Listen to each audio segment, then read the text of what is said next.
Good morning. I want to share with you today something I wrote in the source issue 4, 1980, concerning the central Earth and the actual heart resonance of the planet. This was prompted by an article I read lately on the web that has to do with the sacred geometry of the human heart. This is the article, and I'm going to put a link to this at the bottom of the page where I embed this video. No, that's not the way it's going to work because this is a portal video, so it's not going to be embedded on a page. I will put the link in the portal where I list this video and in the announcement list when I put it out for the portal members. That's the way I'll have to do it because I'm not going to make a page for it. In any case, this is a really interesting article, and it is entitled Chestahedron, the Seven-Sided Etheric Geometry of the Heart by Frank Chester. But we're going to go down here. Like I said, the whole article is interesting, but I'm just going to cut to the major part here. The heart is a brake. The heart is not a pump. It is a sense organ, a damming up organ. You can observe the chestahedron in a vortex generator balancing itself between accelerating and deaccelerating. Well, that's not really where I want to start. It's down here, I think. Here it is. The chestahedron was developed from a tetrahedron turning inside a cube whose axis is centered at the square root of 3. And the square root of 3 is the cube. In the cube is 36 degrees of arc from the horizontal plane. This explains for the first time why the heart is located on the left side of the body. The human heart position in the body is 36 degrees, which is the perfect balance between above and below, right and left, and forward and behind. Not knowing about geometry, many-sided, indicate the heart sets at 45 degrees. I'm sorry, I didn't read that right, did I? Not knowing about geometry, many studies indicate the heart sets at 45 degrees. This print is really hard for my little old eyes to read. When the tetrahedron reaches the midpoint of the cube, the resulting form is an octahedron with one invariant point. Putting this form back into the original tetrahedron and spinning both at the same time in the cube, you get the inside left ventricle geometry. The inside left ventricle geometry turns 40 degrees during systole and sits in the cube at 15 degrees. Altogether, you have a 55-degree spiral movement. If the vertical twists another 5 degrees, a fifth chamber develops complete with a tricuspid value. Well, I know this is probably as clear as mud to you. It's about the same it is to me. But what they're trying to demonstrate is this: there's math behind this. In our time, there are certain changes taking place in the heart, by which gradually a fifth chamber will develop. In this fifth chamber, man will have a new organ, which will allow him to control life forces in a different way than is possible at the moment. All that happens in the moral life and all that happens physically in the world, the moral and the physical, are found in the real union, when we learn to understand all the configurations of the human heart. This is enlarging, I think, and I just want to show it for a moment, even though we're not going to read it. You can see there's a marvelous explanation here that you can read on your own when you get to this article. Okay, and here we have this beautiful geometry. So this is the article, and as I said, I will put a link so that you can access it. But now I want to go to my source issue. So let me go back here for a moment and find where I was. Here we are. Okay, so this source issue is talking about, as I said, this is 1980. and it's talking about the central Earth. One of the major sciences of the central Earth races is that of lumini optics, the science of interactive light waves in space-time ether. The main force of this study is upon the dimensional capability created when interacting light waves act as independent variables, altering existing time frames and ether states. To the surface bound, lumini optics would be a complex and difficult science to comprehend, and so we will dispense with a full-scale explanation here and concentrate on one aspect of lumini optics, which is germane to the inner Earth and essential as well to the holistic properties of the entire planet. The atoma, or central sun of Earth, is like the heart of the planet. It contracts and expands in a pulsing action, sending energy waves through the space of the central cavity and out into the many arteries in the stone, the caverns, natural tunnels, and pores of the planet. Within the atoma, there are 4 polarity chambers. They are composed of atoms which contain inverted nucleus, or nuclei, perhaps it should be, caused by the incomplete chain reaction of hydrogen changing into helium. This is in reference to seeing the source 180 on black hole effect. To get a mental image of this, picture a living human heart inside a sphere. The heart is composed of what we will call here hyperatoms, atoms with inverted nuclei. The rest of the sphere is composed of non-hyperatoms, or atoms with normal nucleus. Within the heart, see the 4 main heart chambers, the right and left auricles, and the right and left ventricles. This, then, is the scenario for the examination of the heart center of the atoma, the regula opsa.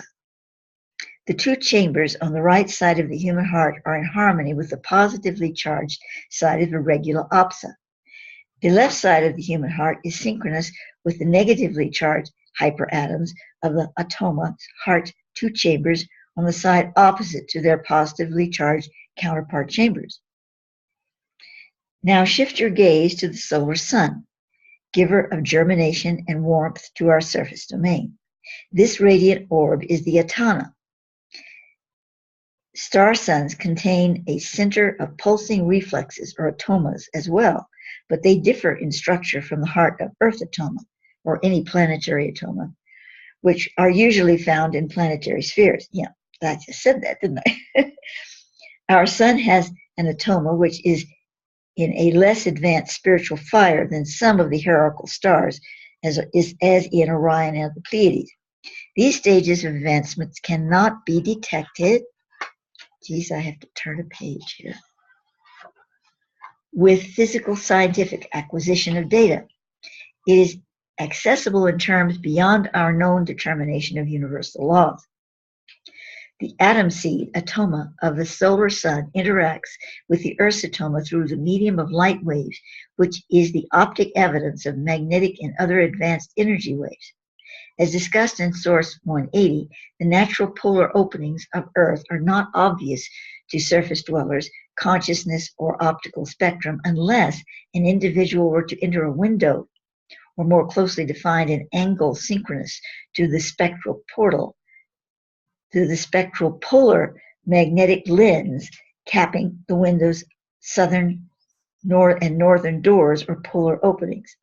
Once something enters through these windows, it must suddenly adjust to a different etheric field, one much higher frequency than the surface ecosphere's etheric magnet matrix engenders. Goodness, I had a hard time with that one. I've not read this before, as you can tell. That is, since 1980, probably. Okay, let me try that again. Once something enters through these windows, it must suddenly adjust to a different etheric field, one of much higher frequency than the surface ecosphere's etheric matrix engenders. Some human beings would be capable of surviving this, as well as the change in atmospheric density, higher level of oxygen purity, etc., although it would register as a shock to his sensory and nervous system. A beam of light from the sun, however, would go through quite a different experience than a living entity. As light travels from our sun toward the earth, it locates the polar field's intensity of earth etheric current through a collective mind or spontaneous quanta directive. The light waves become excited by intense streams of etheric motion and flare into novas or sudden bursts of intelligent harmony.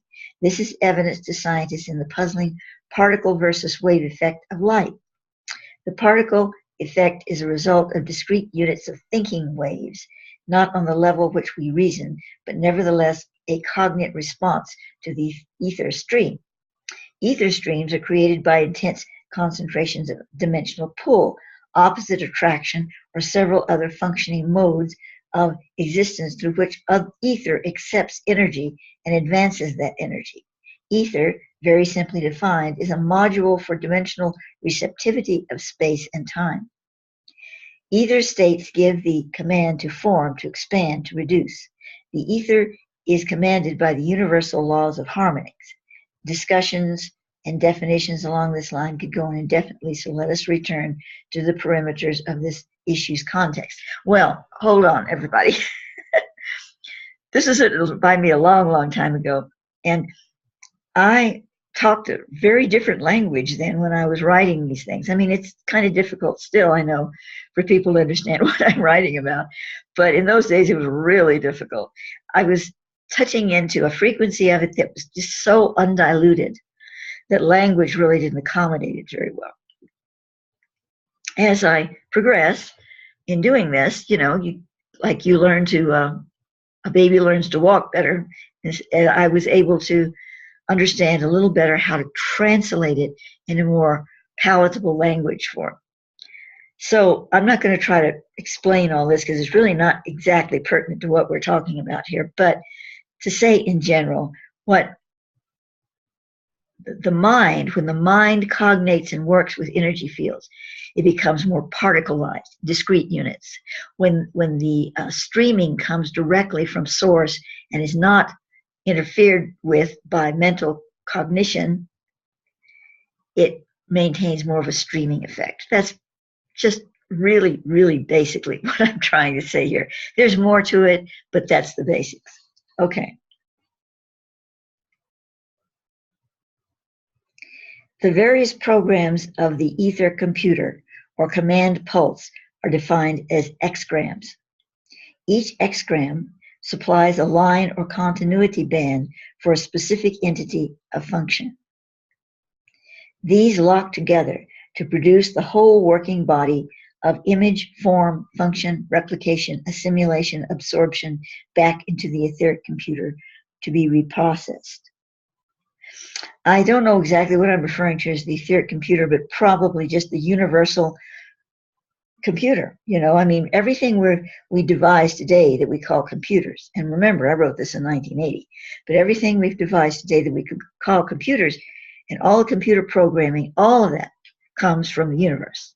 It comes from an innate attachment of our minds to universal law. And universal law supplies us with these systems because it is the system. These lock together to produce the whole working body. I said that, okay? Thus, the light beam traveling from the solar sun toward the Earth attaches its directive code to the Earth stream of the Earth's solar vortex. The incoming light beam migrates their etheric quality toward the polar doors of the planet. As the light beam approaches the polar door, say the northern apex, it has become special in that its etheric exgrams are active at the amplitude of the energy package's quality. Oh, well, I can't even understand that. This energy package is the light waves as well as the magnetic properties and other refined energy types of the whole energy beam. When the energy beam enters through the northern apex, and it can do easily as its exgrams have adapted its function for harmonious reception by the spectral polar lenses, it enters the rega passage, a funnel of sensitive particles so high in etheric bonding as to be almost interdimensional. This passage leads straight to the atoma and into the regula opsa. The passage from the northern door into the atoma enters the positively polarized chambers of the Atoma heart. The southern door passage leads into the negatively polarized chambers. Within the regula opsa, there is an intricate exchange of current or purifying of blood, which causes a transformation of their exgrams within this seed flame, the ani. The innermost holy of holies within the Atoma is the ani, which is a bursting of transformation, a nova of completeness. Here, where the light beams of both northern and southern passages of the rega meet, the energy inherent to the carriage which brought it into the center of our planet, the solar light beams, inclusive of other light sources such as distant stars, is transmuted from gross to subtle in a wave of the alchemical wand. Most of this refined gold is received interdimensionally, but some are taken through the pulsing of the earth heart and speeds through the arteries and veins of the planet. How much is retained for the earth's etheric refinement, and how much is transfigured to the state of ascension into the higher realms is determined by the etheric exgram bonding of our world planet at the time of this internal heart nova. The exgrams of earth change in accordance with the determination of the spiritual evolution of the planet as a whole. Solar light beams do not enter into Earth's core in a constant process. While some refracted light is filtered through the polar lens, the procession of the rega passage occurs only at the equinoxes and solstices of the year. We can think of this, as I'm reading it now for the first time in so long, I'm literally seeing the earth as being kind of brought up into an ascended state that's not completely ascended, but that is in a preparatory state of ascension at the equinoxes and solstices. So why don't we feel this? Why don't we know this? Because the planet is just writhing in this energy of experience that's ecstatic. The earth is having ecstasy from the ascended experience that it's receiving on the solstices and the equinoxes. So why aren't we? We know there's something special about the solstices and the equinoxes, but why aren't we experiencing that ascended chord of light? Well, because we are not entirely connected to the earth. We are disjointed with the system. Like, for instance, if you have an arm that's kind of pulled out a little bit, your fingers are going to start tingling and feeling numb, and maybe you can't even move your arm very well. The rest of the body's working fine, but the arm is like, it's not working well. You can't grasp things with your fingers. Maybe there's pain that's distracting you and all of this. It's kind of the same thing with us. We've been disjointed from our complete wholeness. So the earth can go through this ecstatic process, and we can be relatively unaware of it. I say relatively because on some levels of our spiritual system, our hierarchy of inner being, we are aware. But down on the physical level, where things are happening every day and we have to get, we have to pay the bills, we have to go to work, we have to do this, we have to do that, we're just out of touch with it. So the idea is, how do we get back in touch with it? So let's keep reading here.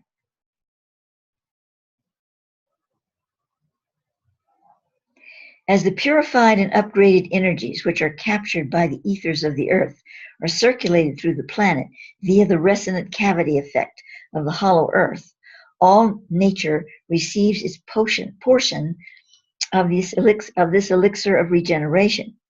Certain topographical conditions create special conduits for the recharging of these refined energies as they are distributed upon the surface of the planet. And at the time that I wrote this, I had been sent to live in Cortez, Colorado, which is on the cusp of the edge of the Mesa Verde Plateau. And so I'm saying here in this article, the Mesa Verde Plateau is one of the major receiving stations on Earth, the major station for the North American continent.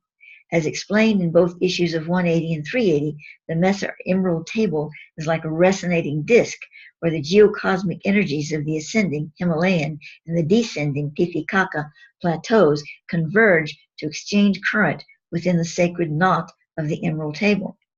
The Mesa Verde then acts as a giant dolmen in its function within the esoteric temple of Earth. And Louis Charpentier, I'm probably not saying that, Mystery of the Chartres Cathedral, he writes of the large table-like dolmens of the sacred temples. And I'm quoting here, the remarkable instrument which is a dolmen, a stone table resting on 2, 3, or 4 supports, rather reassembles the metal strip of a xylophone. Resembles, not reassembles. The table submitted to 2 contrary forces, its cohesiveness and its weight, is thus in a state of tension and is susceptible to vibration like the stretched piano string. It is at the same time an accumulator and an amplifier. Thus the potency of the telluric wave attains its maximum force in the dolomonic chamber, which acts like a resonant drum. And that's the end of that quote, and I continue. As the refined energies released from the nova within the earth heart pass through such dolominic stones as the Mesa Verde Plateau, they are fortified with original intensity and sent forth again to reverberate throughout the earth temple. Mountains perform a function similar to the flat-top plateaus, but different in that they retain more than they emit in an immediate sense. This serves an equally important purpose in that mountains release the energies received through internal seepage or radiation rather than direct power waves. They also draw directly from the interior and emit like a pyramid from the zenith of their summits. These summit emissions are thin streams which are taken into the atmosphere to charge clouds. The planet in its entire structure and function can be viewed as a beautiful and complex temple, simple in its divine cosmetrics, the order of measure, function, and symbolic relationships through which the universe enacts its harmonic principle. The cosmetric order is a dance, a symphony in concert with its internal memory of divine birth. It is both the creative essence and the created form. It is the motion of function, and it is, conversely, the stillness of a sacred knowledge, too infinite to submit to the moving rush of its founding intelligence. We can see the mirror of this logic in the brilliance of light. To the human eye, light is a revealer of obstacles, an enhancer of space and dimension, a regulator of contrasts and colors. To the soul of the human complex, light is the beauty of hidden sound, the dissolver of distance between the divine and the seeker. It is a communicator of indwelling minds superseding space and time. Light is our refuge from darkness and our sanctuary of hope. It is our brilliant oracle interceding for us in the offices of the Most High. We unconsciously seek luminosity as we do the heights of, We unconsciously seek luminosity as we do the heights of mountains.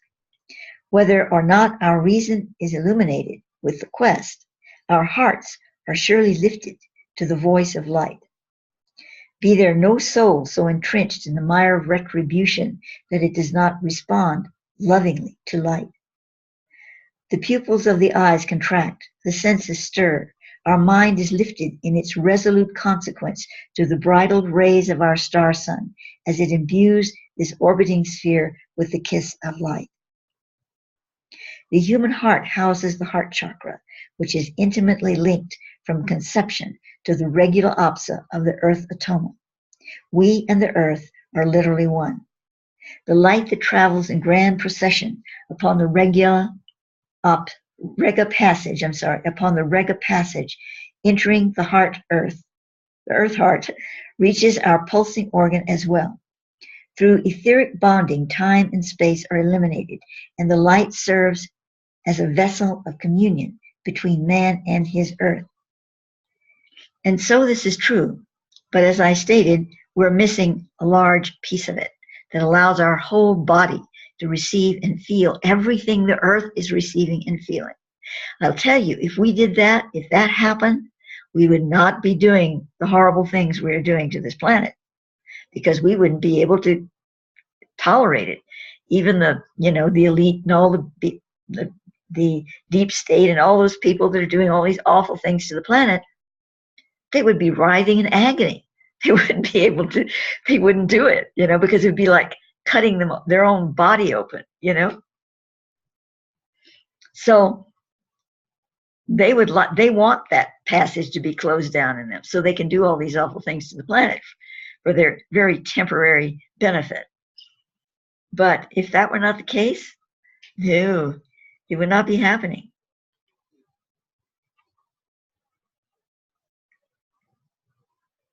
But conversely, if that were not the case, there would be no souls that wanted to do that, not because they didn't want to get hurt, but because they would be in such ecstasy with the true divinity of this world.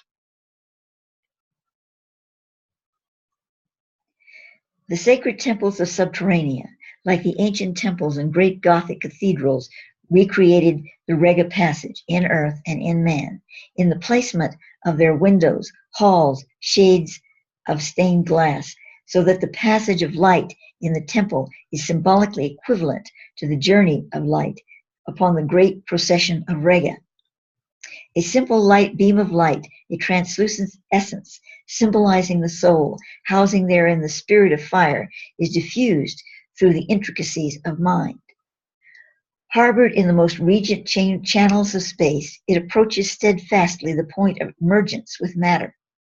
In the temple, this act of consignment is registered in the harmony and beauty of a perfect coupling, the light and the stone, the space and the time.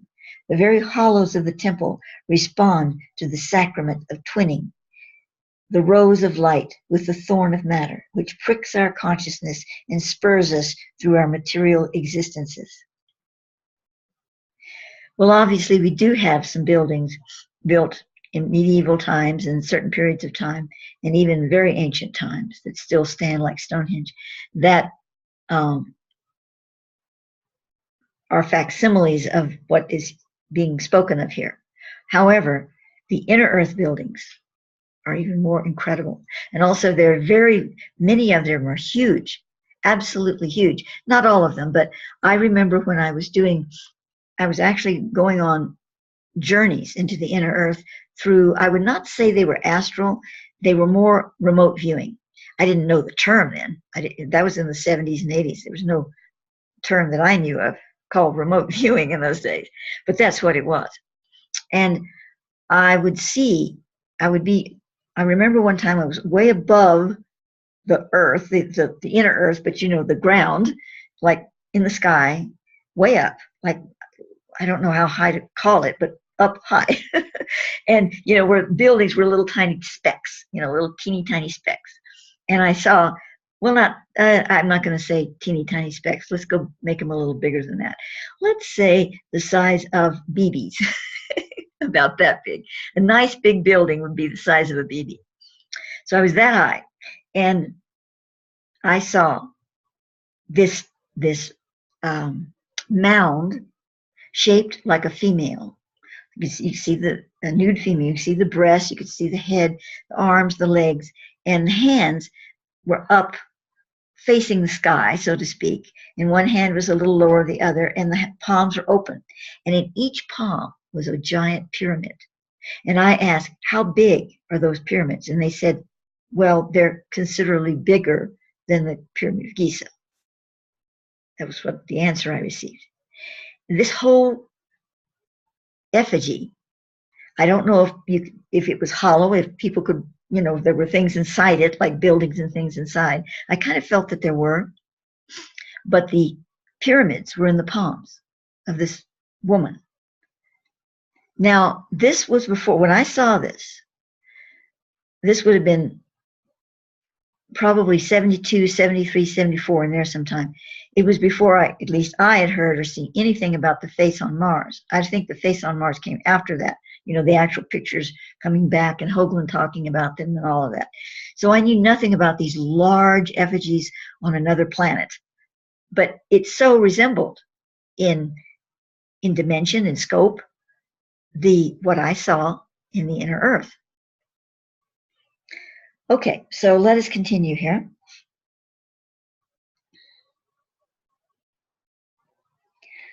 Among the holiest of Central Earth temples is the Temple of the Twining.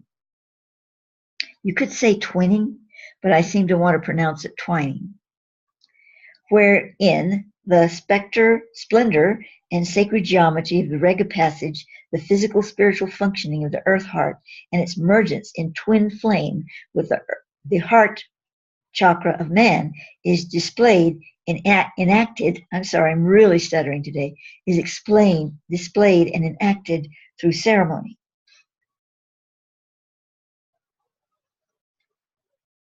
So then we continue to the next page. Within the most esoteric of doctrines abides the secret of ages, revealed only to the highest initiates of the temple. Inner earth priestcraft, however, do not regard this most holy doctrine as secret. It is unfolded to the mind and heart of the child in the earliest years of wonder. In the great medicine societies within the sacred orders of the inner earth, this basic knowledge is expanded within the understanding of the initiate. It is called the Magda or Ani, both of which mean the holy center. In Hebrew, the word Ani means both ship and me or myself. In the first language of earth, the sacred I, that's little I, was used to denote the personal God self within the human soul. Now, I'm going to pause a moment. The reason I translated to our alphabet of English alphabet of a little I, is because in the flame language, that's what it looks like. It actually looks that way, more or less. Okay. It is closely related to the word Ani, A-N-I-I, meaning holy seed or seed flame. The Ani is the innermost part of the regula opsa within the central sun atoma. It is here the transformation of energies takes place. Okay, just let me pause one other second here. And we have the word On in there, A-N-I-I. So On, of course, is the sacred divine light, the fire in what Thoth calls the ark here, you know, the ark of grace, the On, the sacred On. So we have the light infused in the I Am, or the divine self, the seed fire. The Magi, M-A-G-I-I, is the Christ flame. It is that which permeates and rises out of the Ani, analogous to the phoenix rising from the ash. The symbol of the phoenix represents to the subterranean the Christ flame or Magi. The word sorkui, S-O-R-C-O-U-I, sorkui, means holy ashes and is identical with the sacred pyre or phasmitima, also holy nest. The phoenix is seen as the lifting of the kundalini fire from the base of the spine.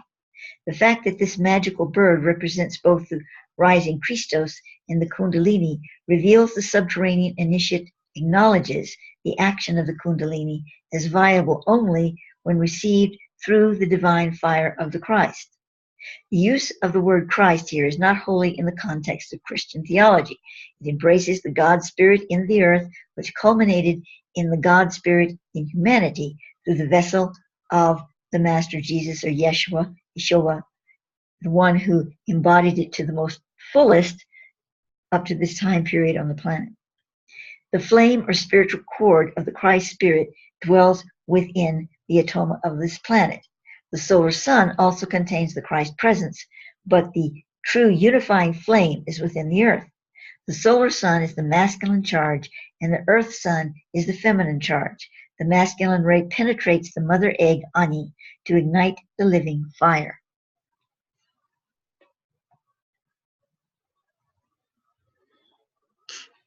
Okay, I'm going to take a pause just for a moment here.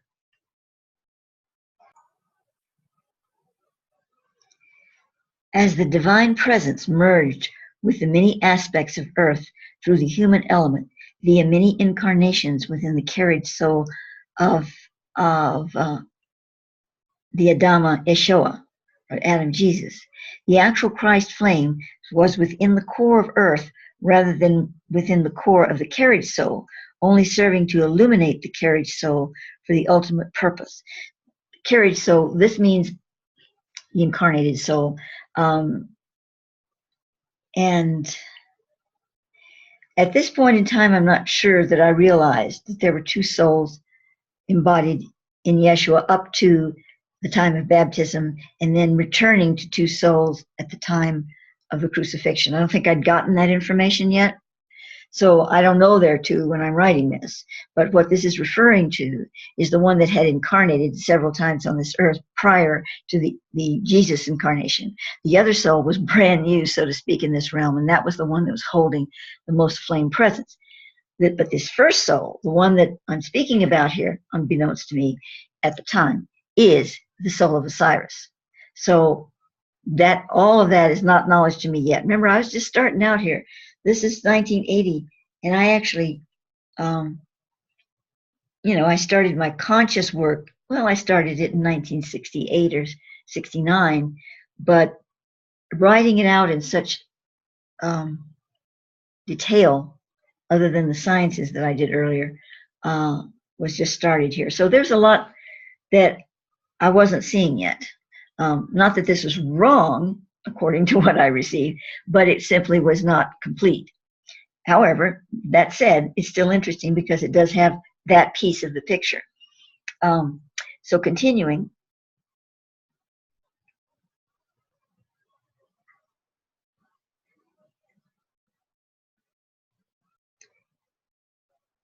Upon the baptism of Jesus by John the Baptist, the carriage soul and the Christ flame. Now I knew that the Christ flame entered at the time of baptism. For the first time since both the Adamic experience were as one, the Christ had then become centered in both the atoma of the earth and the atoma of Jesus, or Yeshua. Consequently, after the crucifixion and entombment of Jesus' body, his astral and etheric body fulfilled the final stage of purification for mankind within the epochs of Pisces. There were other fulfillments of the Christos in later epochs. I'm not sure what I'm referring to there. Obviously something. He returned into the central earth to travel upon the Rega passage, as he did the road to Jerusalem, to be received into the sacred heart of the world. This was necessary to complete the journey of the God born of man, which began with the Magi, when the Magi was lifted from the Ani, joined with the carriage soul, while still within the atoma, and sent upon the earth into the genetic bonding of karmic man to begin the Adamic race. That would definitely be the Osiris soul that he's speaking of there. He's speaking of, both is to me, and I'm writing it. From my translation perspective, which means I didn't get the idea that there was another soul yet.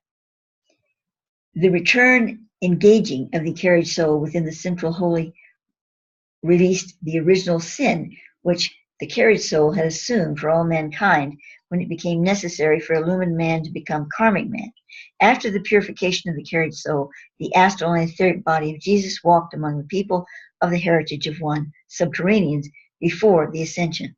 Now, at some point here, these souls were acting in tandem on the return passage, but I don't know the whole details of that. I've not gotten into it since I understand that dynamic, so I'm not going to try to get into it here.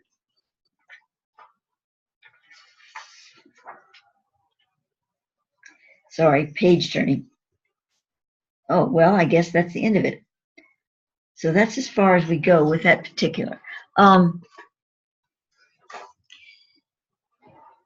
So back to the heart as this sacred geometry that's almost worn like a shield of spirit within the body. We can see how that, which this man was writing about in the article that I just showed you, connects to the greater organism of the earth and how the two are working as one. Because I believe that what I was seeing there in this article is the heart in full-blown expression of the divine sacred Ani, which is to be found within our heart, but in the greater sense within the planetary heart.